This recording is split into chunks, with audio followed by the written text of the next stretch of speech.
God must come to those who truly want Him. It is impossible to deceive the Lord because He is sitting right behind your thoughts and knows what you are thinking and desiring. If in your heart you truly renounce the world and seek inner communion with Him, He will come to you. But you must know that you want Him and nothing else. Once that desire for Him is established in your heart, He must come.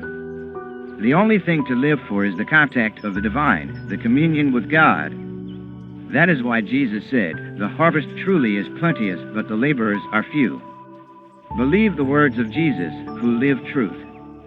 Has there ever been a greater example of godliness for us than when He said, "Father, forgive them, for they know not what they do"?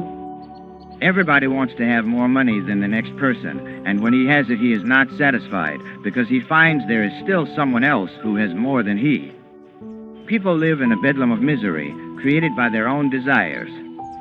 Learn to be satisfied with what you have.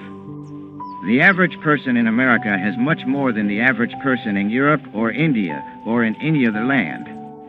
But still he is not happy. He is burning with anxieties and worries. God's way is the easiest way. It is best to go to the Father first and ask Him what is best for you. When you know that He is, and that He awaits you, why should you waste your time on lesser things? Have you ever tried sincerely to see if the Father talks to you or not? The Lord is speaking to all human beings. What more can He do to attract your attention? I don't want people to think that they can attain realization simply by listening to others or by reading books. They must practice what they read and hear.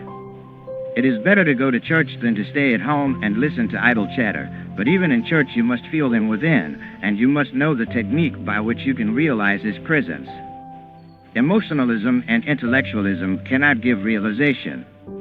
When you resign yourself completely to God, when you are never tempted to pray for selfish ends, and when you are sure that God is your spirit, that He is your soul and everything else, then you are free.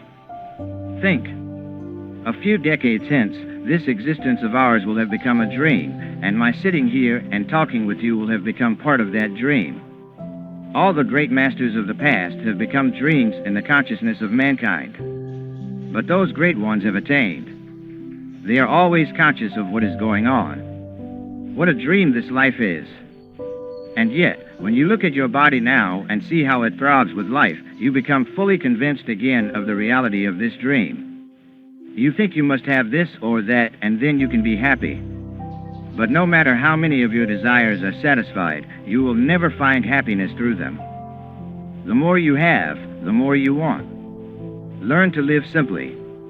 His mind is full with contentment whose desires ever flow inward. That man is like a changeless ocean which is kept brimful with constantly entering waters. He is not a Muni who bores holes of desires in his reservoir of peace and lets the waters escape.